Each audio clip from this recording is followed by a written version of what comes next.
Bam. Alright guys, this is on the mealtime color. I missed out fishing for a few minutes, but y'all can see how dark it is, like it's trying to rain. He's about 9 inches. I've covered a lot of ground, just trying to find some fish. Bam. Alright, are we about the same size? Well guys, I'll tell you, I'm just tickled that I'm catching fish. I'm not gonna worry about what size they are. I've been out here for a little while, about an hour. I done been 2 different places, seen a few fish. Everybody says all they're shallow. The water's 59 to 61, depends on where you're at. I've checked some lay down trees, found a couple in a lay down tree in a back of a small creek.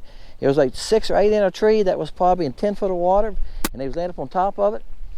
When I brought the bait past them, they would run. I mean, going. Seen more bass than I have anything.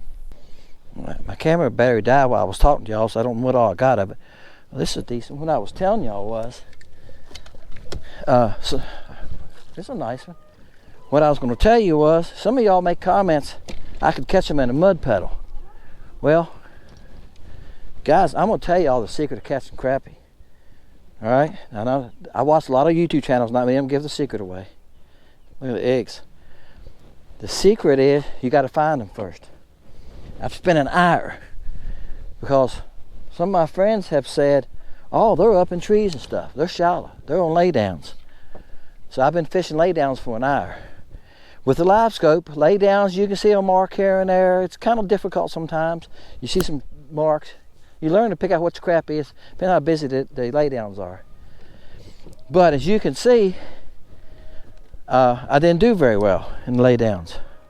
So what I done was, I came back to the channel. This school of fish is 16 foot deep. I see the one going back at us through back.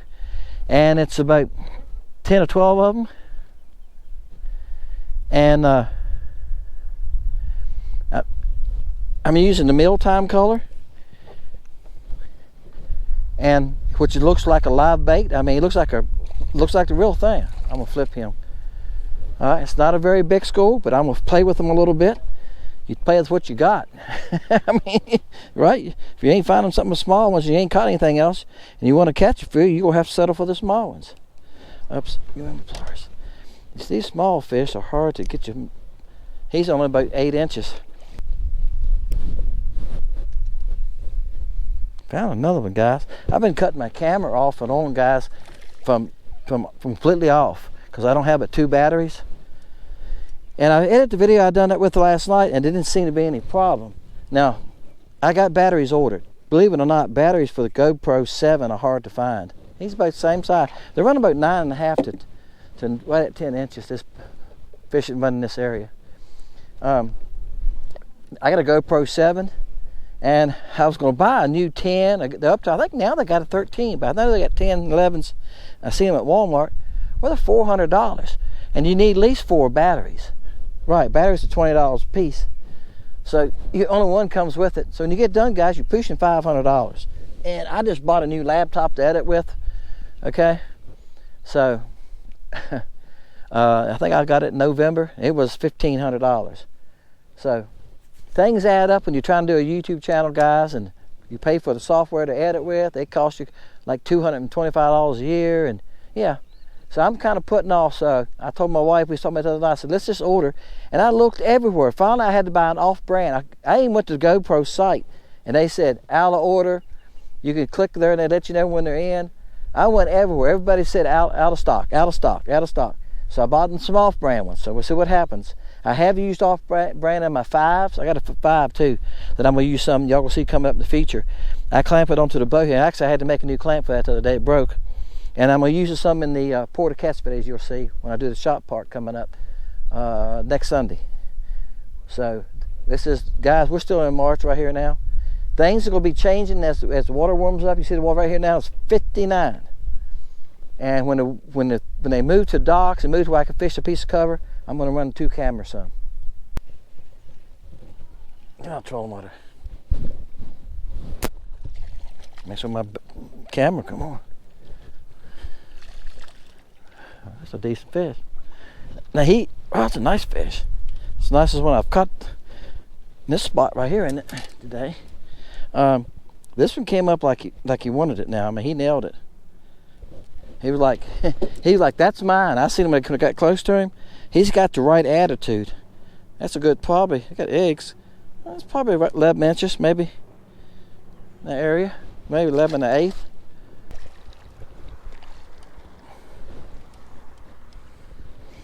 All right, guys, the white perch.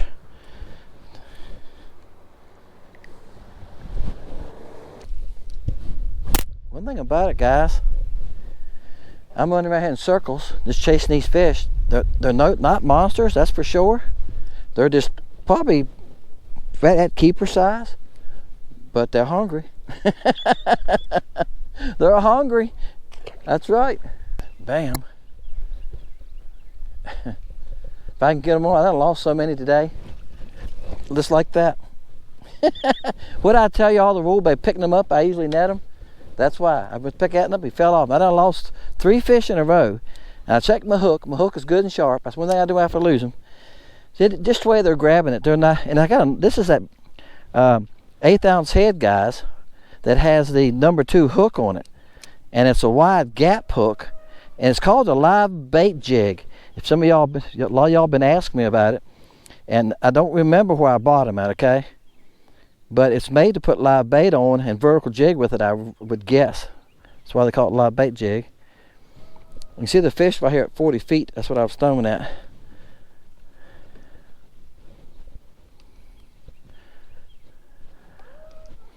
All right, I'm gonna let the camera roll.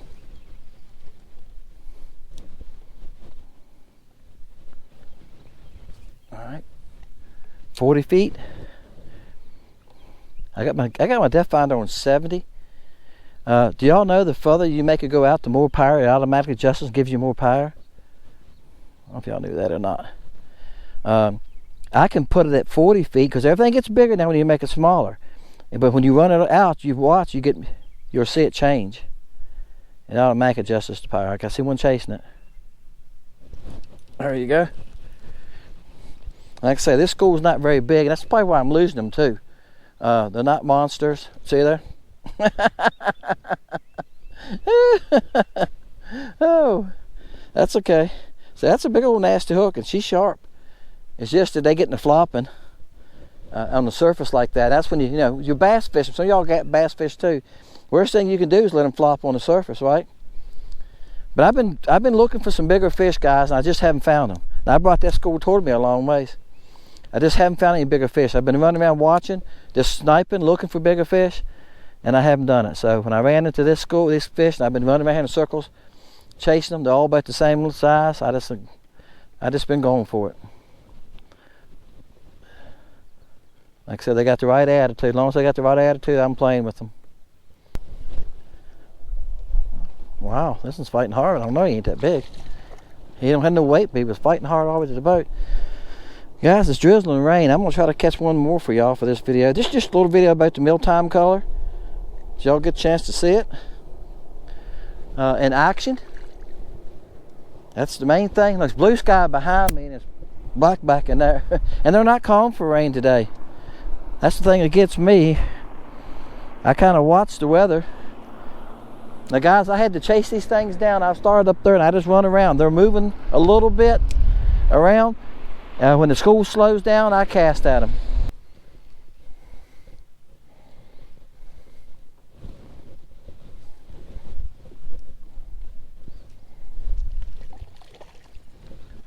Bam, that's a decent fish. He's right at 10 inches. All right, guys, I'm gonna try to add a couple more to this video, but if I don't, you see the rain's coming. I think it's going around me a little bit. The sun's trying to shine on the backside of me. It looks nasty that way. Like I said, it was not calling for rain, calling for it to be cloudy today, but it's unsprinkled a couple times. So I'm going to stay a few more minutes. Mealtime, okay? It's a great color, guys, for clear water to a real light stain. This water here is lightly stained. I got my rod tip in the water. I'm going to reel till I see it down. That's how far down I can see it, guys. what is that? 1, 2, about 2, a little bit over 2 foot. I'm gonna say it's 1, 2. I can about 26, 28 inches. All right, I can see that chartreuse shining. So this is very light stained water. I like water this color. I'd rather fish a water that has some color to it any day than what I can look down and see the bottom in 5 foot. Yeah, that's right. This color, this water right here color, I can say I use a natural color. Cloudy, you can use chartreuse, some chartreuse in it. Slayer would be good, shiny. You could get by blue moon, dipstick, gem, emerald. I mean, any of those colors like that, killer, would be great in this. Wow, really, and so many colors would work great in this watercolor. Guys, appreciate you.